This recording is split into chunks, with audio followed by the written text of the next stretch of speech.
दोस्तों, horror night एके channel में आपका फिर से एक बार स्वागत है।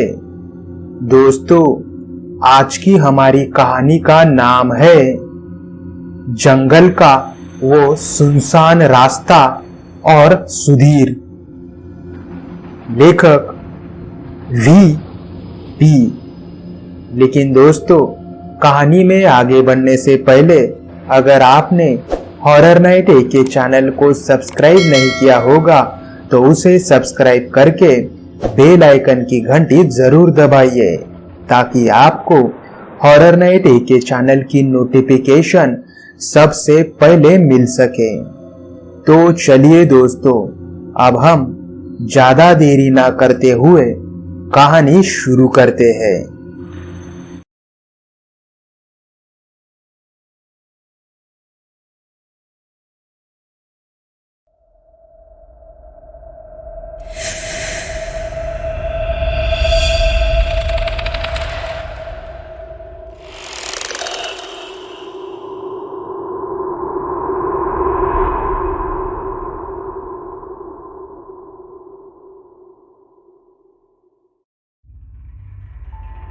भूत होते हैं या नहीं, इस बात पर मेरा तो विश्वास ही नहीं था, लेकिन उस जंगल के सफर ने मुझे पूरा यकीन दिला दिया कि हाँ, इस जीवन में जैसे भगवान है वैसे ही कुछ अतृप्त आत्माएं भी मौजूद है।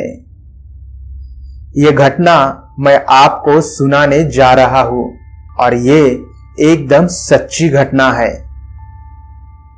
मेरा नाम सुधीर है। पेशे से मैं एक शिक्षक हूं। मेरी फैमिली में मैं, मेरी पत्नी और मेरा एक 7 साल का बेटा है।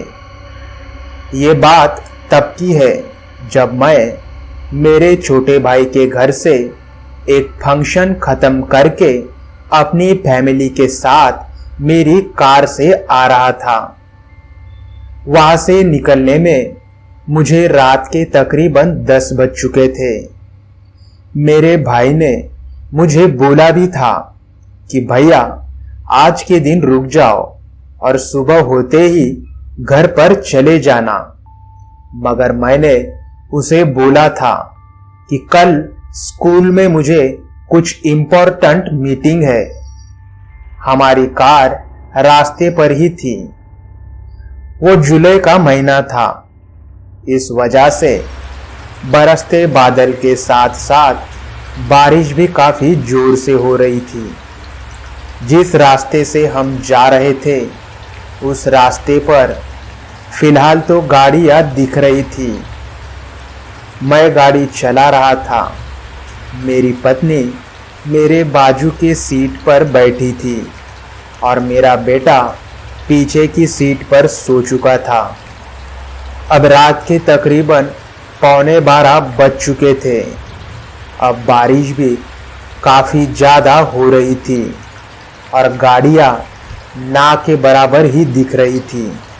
बारिश काफ़ी ज़्यादा हो रही थी तो आगे ज़्यादा साफ नज़र नहीं आ रहा था। उस वजह से मैं मेरी कार थोड़ी धीरे धीरे चला रहा था। मैंने मेरी कार की खिड़की खोलकर बाहर की ओर देखा तो बाहर काफ़ी ज़ोरों से बारिश हो रही थी और उस हाईवे पर अब कौन सी भी गाड़ी मुझे नहीं दिख रही थी। अब मेरी पत्नी की भी थोड़ी सी आँख लग रही थी। मैं अब गाड़ी धीरे धीरे चला रहा था। अब रास्ता काफ़ी सुनसान नज़र आ रहा था। मुझे अब आगे का साफ नज़र नहीं आ रहा था तो मैंने एक जगह पर मेरी गाड़ी रोकी और मैं गाड़ी के बाहर निकला। आसपास मैंने देखा तो काफ़ी झाड़ियाँ मुझे दिख रही थी। मतलब ये वही जंगल था जिस जंगल के बारे में मैंने मेरे स्कूल के टीचरों से भी और हमारे पड़ोसियों से भी काफ़ी कुछ सुन रखा था। मैंने जल्दी से मेरे आगे वाली कांच पोंछी। बारिश अब थोड़ी सी कम हो गई थी। कार का कांच पोंछकर मैं जल्दी से कार में बैठ गया। अब रात के तकरीबन 12:40 हो चुके थे। उस पूरे जंगल में पूरी तरह से सन्नाटा छाया हुआ था। मैंने मेरी कार शुरू की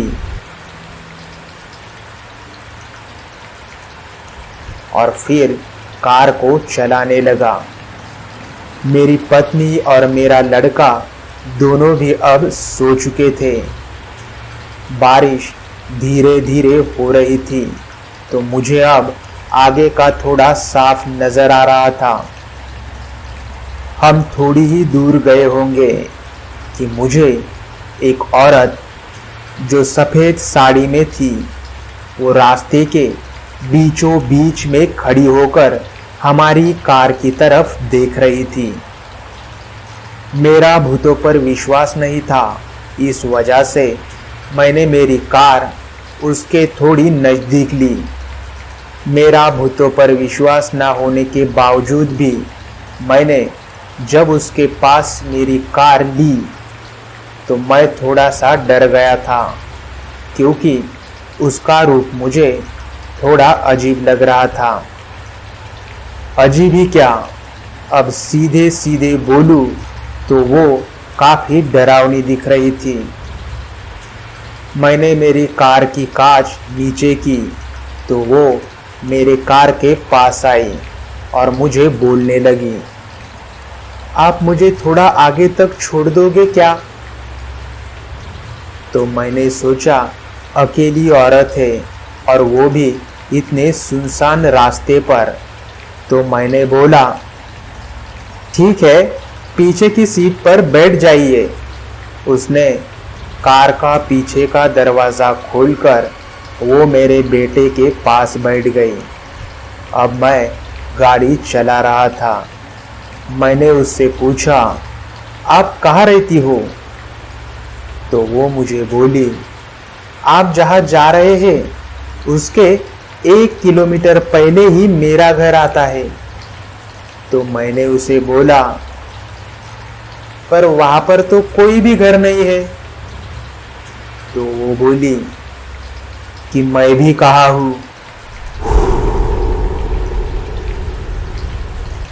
तो मैंने एकदम से ही क्या ऐसा बोला और काफ़ी तेजी से पीछे मुड़कर देखा तो वो एकदम से हवा में धुआं हो गई।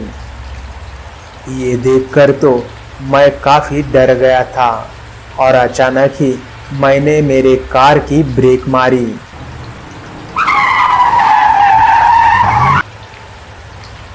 उस वजह से मेरी पत्नी जाग उठी और मुझे बोली, क्या हुआ, इतनी तेजी से गाड़ी क्यों रोकी आपने? और आप कुछ घबराए हुए भी लग रहे हैं। तो मुझे लगा कि अगर मैंने इसे बताया तो ये डर जाएगी, इस वजह से मैंने उसे बोला, कुछ नहीं, गाड़ी के आगे एक कुत्ता आया था। वो ठीक है बोलकर फिर से सो गई और फिर मैं कार चलाने लगा। कार थोड़ी ही दूर गई होगी कि वो औरत मुझे हाथ दिखाते हुए दिख रही थी और वो मेरी तरफ काफ़ी ज़ोर से हंसते हुए देख रही थी। अब वो औरत मेरे कार के दाएं बाएं आगे पीछे पूरी जगह पर मुझे दिख रही थी। अब उसका रूप काफ़ी बदल चुका था। वो पहले से काफ़ी ज़्यादा डरावनी दिख रही थी। उसका चेहरा पूरी तरह से किसी गाड़ी से कुचला हुआ दिख रहा था। उसके नाखून पूरी तरह से काले और लंबे हो गए थे। उसके पैर पूरी तरह से उल्टे दिख रहे थे और उसकी आंखें काफ़ी बड़ी दिख रही थी। उसकी आंखों में से काफ़ी खून भी आ रहा था। अब ये सब देखकर मैं समझ चुका था कि ये सब आत्मा या फिर भूतों का ही कुछ मामला है। मैंने मेरी कार वहाँ से काफ़ी तेज़ी से ले ली। हालांकि बारिश थोड़ी कम हो चुकी थी, उस वजह से मुझे गाड़ी तेज़ी से चलाने में कुछ ज़्यादा दिक्कत नहीं हो रही थी। मुझे अब उन लोगों की बातें याद आ रही थी कि उन्होंने कहा था कि जंगल के उस रास्ते पर एक आत्मा का वास है। ये सोचते सोचते मैं अपनी गाड़ी काफ़ी तेज़ी से चला रहा था और फिर उस जंगल को पार करके मैं मेरे घर आया। दूसरे दिन मैंने जंगल की बात मेरी पत्नी को बताई तो वो उस घटना को सुनकर काफ़ी डर गई थी। फिर मैंने मेरे स्कूल के एक टीचर को उस जंगल के आत्मा के बारे में पूछा तो उन्होंने मुझे बोला, आज से 3 साल पहले वो औरत खेत से काम करके घर वापस आ रही थी। उस दिन उसे घर आने में काफ़ी ज़्यादा रात हुई थी।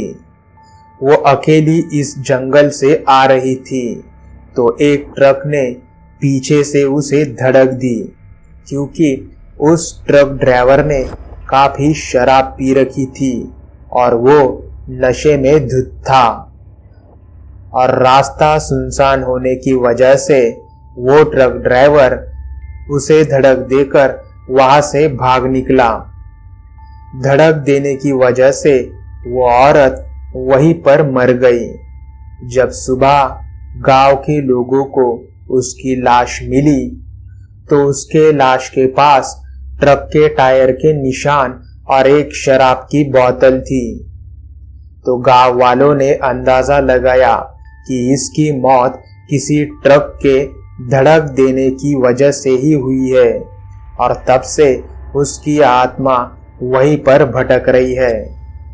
तब मुझे यकीन हुआ कि हाँ, सच में भूत होते हैं। पर मैंने उनसे पूछा, उसने आज तक किसी को नुकसान पहुंचाया है क्या सर? ये तो नहीं पता, पर हाँ, वो देर रात को उस रास्ते पर दिखती जरूर है। मैंने ठीक है बोला और वहां से अपने घर आया।